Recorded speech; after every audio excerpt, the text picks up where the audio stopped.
This episode from the life of Sherlock Holmes will be transmitted to our men and women overseas by shortwave and through the worldwide facilities of the Armed Forces Radio Service.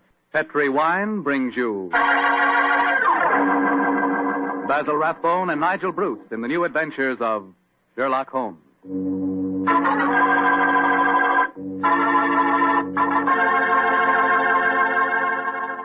The Petri family, the family that took time to bring you good wine, invite you to listen to Dr. Watson tell about another exciting adventure he shared with his old friend, that master detective Sherlock Holmes.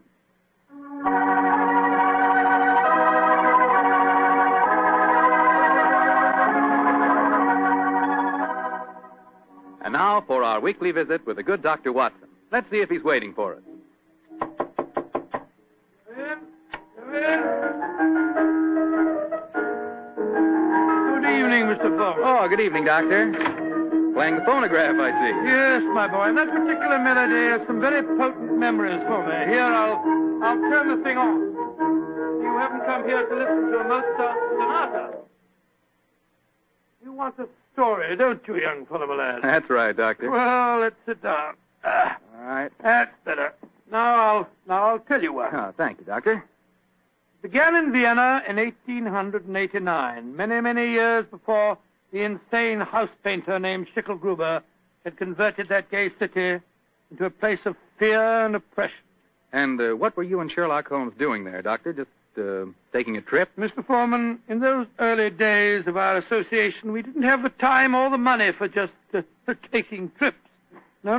We were in Vienna because Holmes had been engaged in certain highly important investigations. We were staying in a charming little pension inhabited by students and musicians. And on the night the story began, we'd finished dinner and had returned to our room. I was busy making some notes on the investigation we'd just concluded. And Holmes was scraping away at his beloved violin.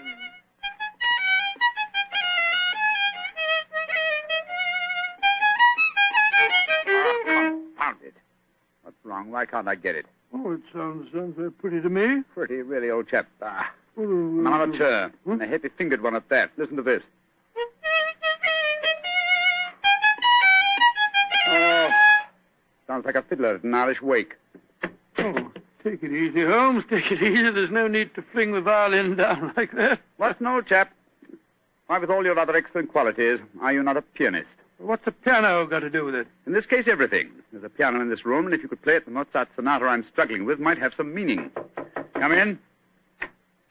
Oh, good evening, Fräulein. You wish to see me? You are Herr Sherlock Holmes. That is my name. Then, yeah, I wish to see you. I'm Leo Uhlenstein. I live here in this pension. How do you do? This is my friend, Dr. Watson. How do you do, Herr Doctor? I'm very glad to meet you, my dear lady. Fräulein Uhlenstein, may I pay my tribute to the brilliance of your piano playing? You have the exact precision of phrasing that Mozart demands. How do you know of me? Both Dr. Watson and I were present at the command performance you gave at the Imperial Court a fortnight ago. Hey, curious, I knew I'd seen you somewhere before.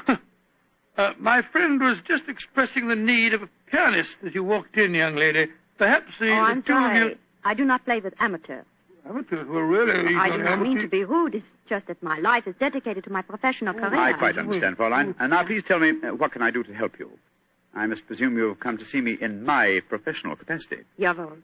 That is correct, Herr Holmes. Though I realize to a great detective like you, my problem must seem quite trivial. I'm being blackmailed by a man in this pension. He is Sándor Árpády, a Hungarian painter who lives in the studio upstairs. Sándor Árpády. Yes, I think I've heard of him. Since 2 months now, ever since he knows my secret, he's come to me for money, and today he tells me he must have 250 gulden, or he will go to the police. I have not that much money. Herr Holmes, please to tell me what I shall do. Just what hold does he have over you?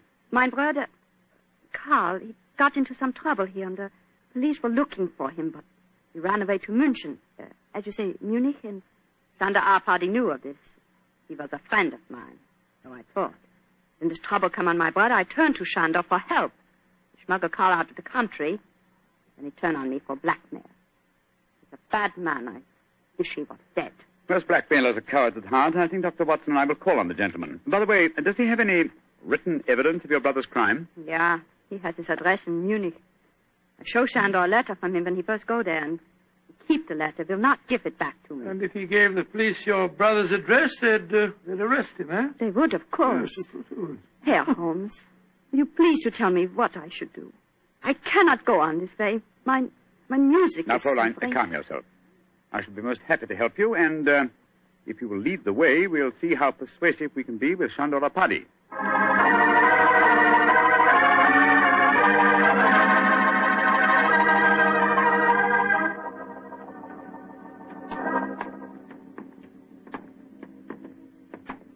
That is the studio, Herr Holmes, at the end of the corridor. I see. Now, remember, young lady, you'd better let me do most of the talking.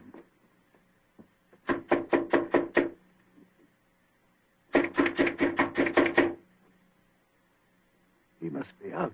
That is possible. Ah, locked. I think, bearing in mind our pilot's profession, we'll take the liberty of opening his door.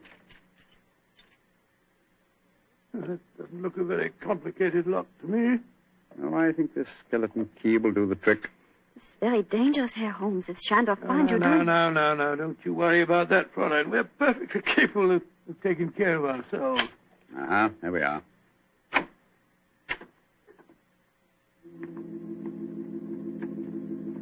Close the door behind you, will you, Watson? Can't see a thing. I'll strike a match. Oh, Gotten him. Quick, Scott, look at him. Slumped over his desk. Light the gas, will you, Watson? Right you are, Holmes. There. Judging from his appearance, Fräulein Ullenstein, I think Sandor Apadi had other enemies besides yourself. Less scrupulous enemies. He's been strangled.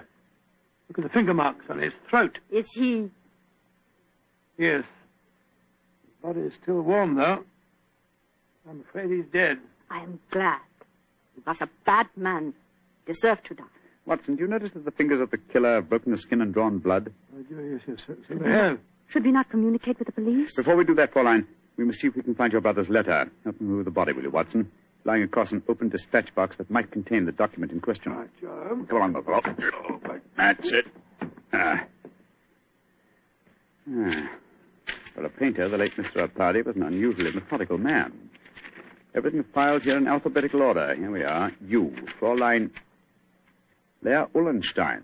And the letter has the Munich postmark. I think this must be the document in question. Will you examine it, please, Fräulein? Yeah, this is the letter. Herr Holmes, how can I thank you? There's very little to thank me for. If the blackmailer were still alive, I fear it wouldn't have been so simple a matter. I wonder what other treasures this box contains. Hello? What is it, Holmes? Interesting. Extremely interesting. Look at this, old fellow. Good Lord. Information on the case that we've just been working on. Exactly, and from the names attached to the document, I think we may assume that the dead man did not confine his blackmailing to struggling young pianists. He was after big game, too. Yes, we'd better be careful, Holmes. I don't think that we should go for the police just yet. No. We'll start by having a little talk with the other residents of this pension. Fräulein, who lives in the room adjoining this one? I too, Herr Holmes. And the room across the landing? Lai Tong-fo, the great Chinese actor. He's performing here in Vienna. I see. Then I think we'll start by calling on him. Return to your room, Fräulein, and we will let you know later what we've found. In the meantime, say nothing to anyone of what has happened. I will do everything you tell me, Herr Holmes. And please, once again, please let me thank you for what you've done for me. You know, Holmes, I'm not sure that girl didn't strangle Apadi herself. A pianist would have unusual strength in her fingers. And we know that she had the motive. And look how unnaturally calm she was when she realized the man was dead. I disagree with you, old fellow. Huh? I think what you refer to as unnatural calmness is really the cold detachment of the true artist. Well, I have a feeling that we should keep an eye on her, just the same. We will, Watson, we will. And now I suggest we pay a visit across the landing to the distinguished Chinese actor, Mr. Ling Tu-fo.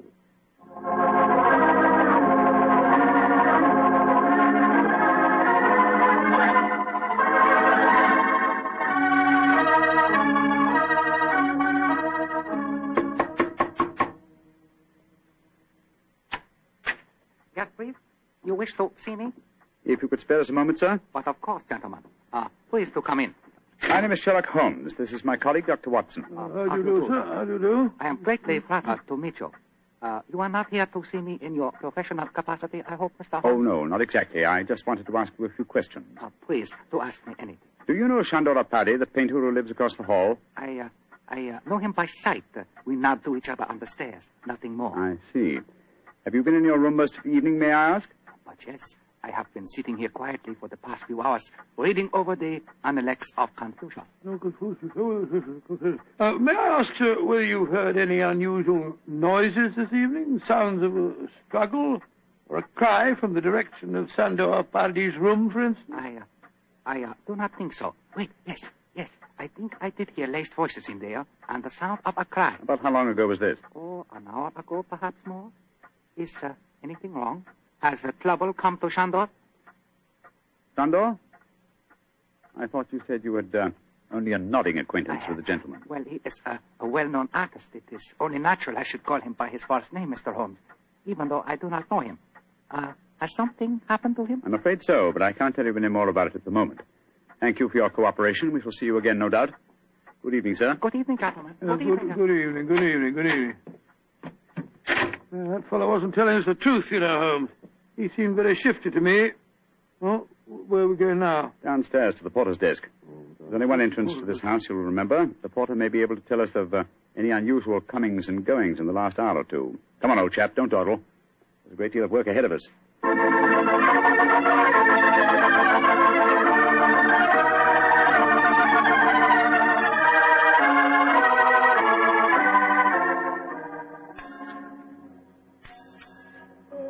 Herr Holmes, what can I do for you? How long have you been on duty tonight? Since 5 o'clock. Did you notice what people have come in or gone out since then?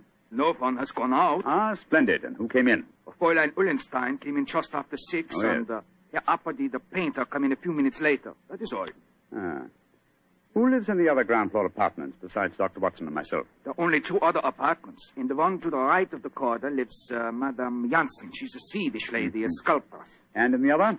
Signora Violetti, the Italian opera singer. Oh, thank you. Thank you very much. I'm much obliged to you. I'm happy to be of service, Herr Holmes.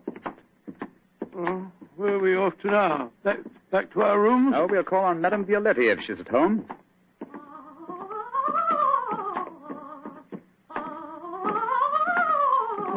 It sounds as if she's very much at home.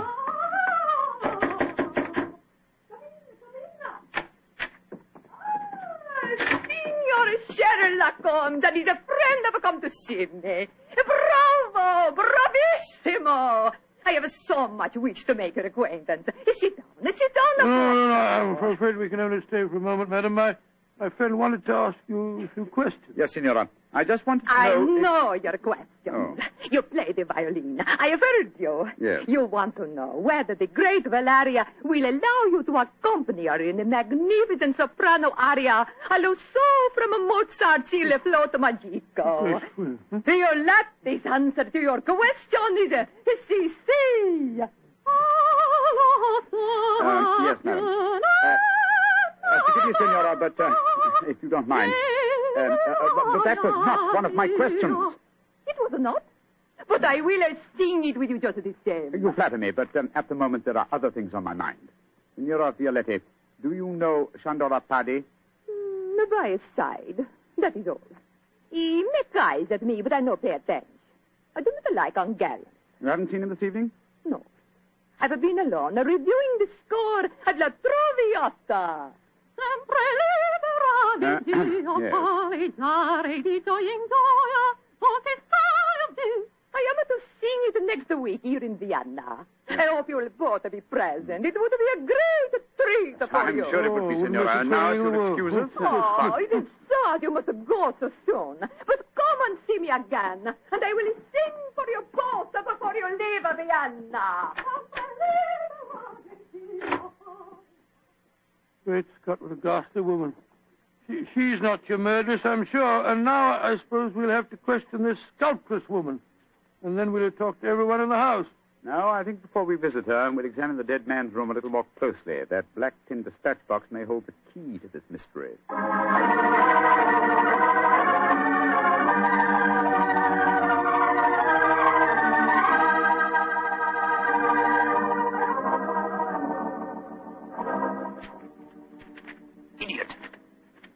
Numbskull. thoroughly at first. Yes, they certainly tell an interesting story. Our party had obviously been blackmailing Madame Janssen, the sculptor. Yes, and also our friend, the Chinese actor, Lai Tung-fo. Then Lai Tung-fo was lying when he said that he didn't know our party. Obviously. By George, 3 of the 4 people living in this house in his power. Hello. What's the matter? What have you found? Footprints in the cigar ash on the carpet. Prints of a small foot, leading us to this closet. Somebody must have been hiding in there. Yes, very possibly. Uh-huh. Take a look at these, Watson. Strands of hair. Long black hair. Where were they? On a hook in the cupboard. Someone bracing themselves back so as to be out of sight could easily leave such evidence. I've got it, Holmes. I've got it. The long black hair, the long nails that caused the peculiar marks on our party's throat, and the small footprint. It was a woman. Possibly, but which one? Fräulein Ullenstein and Signora Violette both have blonde hair, remember? And it must be that sculptress woman. Not necessarily. Who else, not a woman, might have small feet, long nails, and long black hair? By Jove, the Chinese actress. Presley, come on.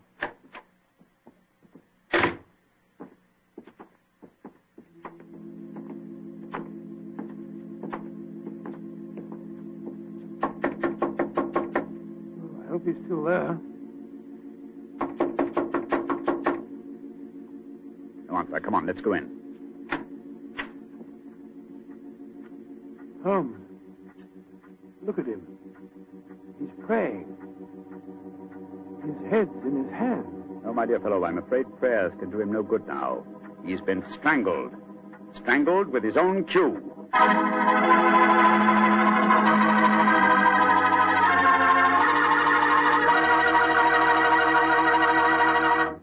Dr. Watson's story will continue in just a second. And now, back to tonight's new Sherlock Holmes adventure.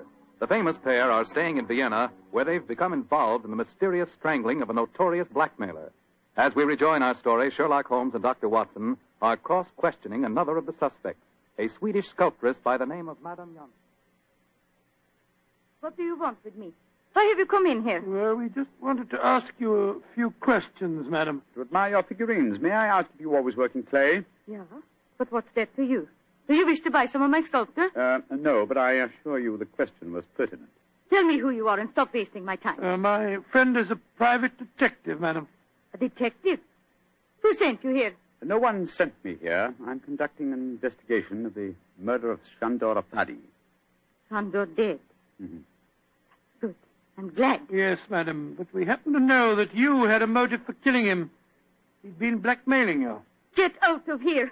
What right have you to come here and question me? No. Look here, madam. If you know what's good for you, you will answer our question. And if you know what's good for you, you'll get out of here, both of you. Come along, Watson. But, Holmes, you can't possibly... Forgive me, madam, for our intrusion. We meant no rudeness. You have been rude. Intolerably rude. Go away. Whatever made you back down like that, Holmes? Obviously, she's the killer. Rubbish. But her hair was jet black. Yes, but it was short hair. And didn't you notice the size of her feet? Anyway, she works in clay. If it had been marble, I might have suspected her. Upon my soul, Holmes, I wish you'd tell me what you're driving at. I have the answer to these killings now, Watson. But I'll have to prove it. I'm afraid I must work without you, old chap. Do you mind waiting for me in our room? No. Wait a minute. That may be dangerous.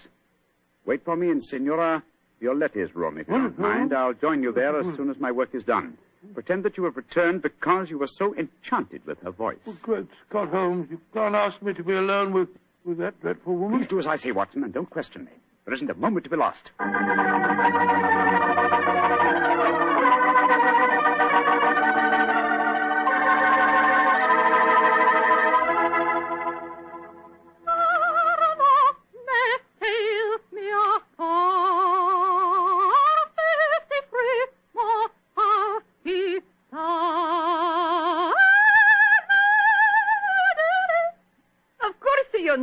That aria, my dear doctor. No, madam, I'm afraid I don't. You've not heard about great Giuseppe Verdi?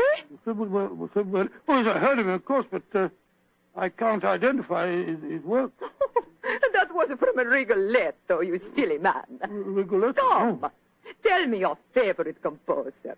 I will sing something of his just for you. I will turn the gas light down. No, do that. Turn the gas light down. That will be so much more romantic. Oh, now, who is your favorite composer? Oh, I don't know that I have any favorite. What's his name? Wagner's very fine, you know. Oh, Wagner is a like most German composers. But the Violatti can master him. Oh, Lord, here she goes again.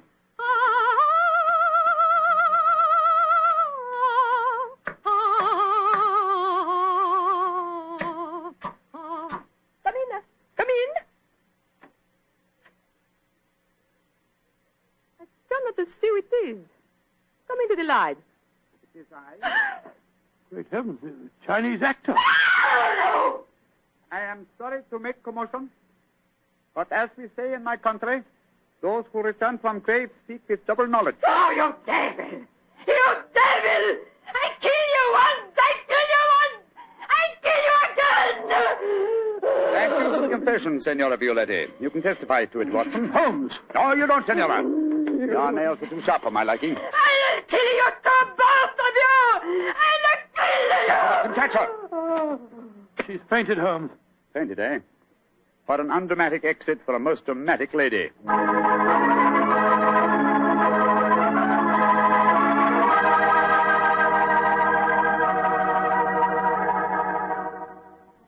Well, Holmes, now that you've turned Signora Violetti over to the police, perhaps you'd tell me what made you certain that she was the murderess. It was obvious from the beginning that Apari was strangled by someone with long fingernails. When Lai Tung Fo was killed, it ruled him out. Then who was the woman with a motive and long nails? Best of all, no. Elementary, my dear fellow. Was the woman Fräulein Ullenstein? No. Being a concert pianist, her nails were naturally short. The sculptress who worked in clay? Again, no. That would make it impossible for her to mold her delicate figurines.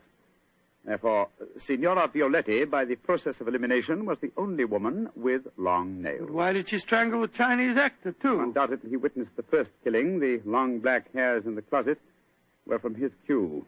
I presume that later he threatened Signora Violetti, and so he himself was strangled. I still don't understand why she strangled our party in the first place. Don't you, Watson? Well, I think you'll find that he'd been blackmailing her, too. Remember, he had documents incriminating everyone in the house except her.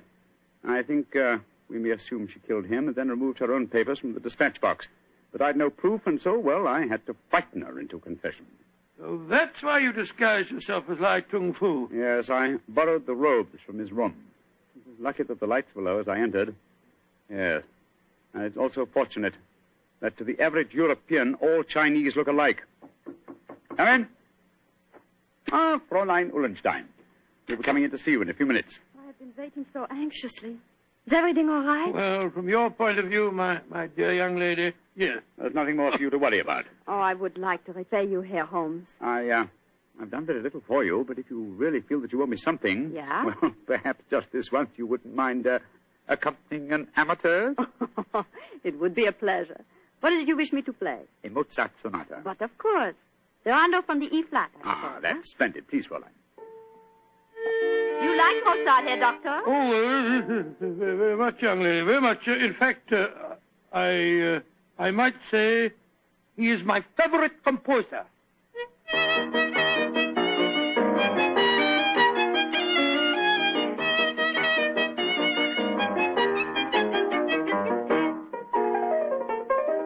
Charming. Perfectly charming. I only wish that all our adventures could end so melodiously.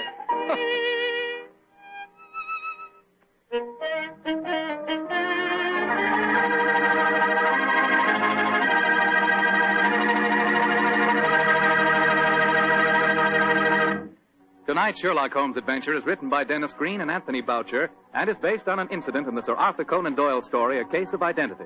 Mr. Rathbone appears for the courtesy of Metro-Goldwyn-Mayer and Mr. Bruce for the courtesy of Universal Pictures, where they are now starring in the Sherlock Holmes series.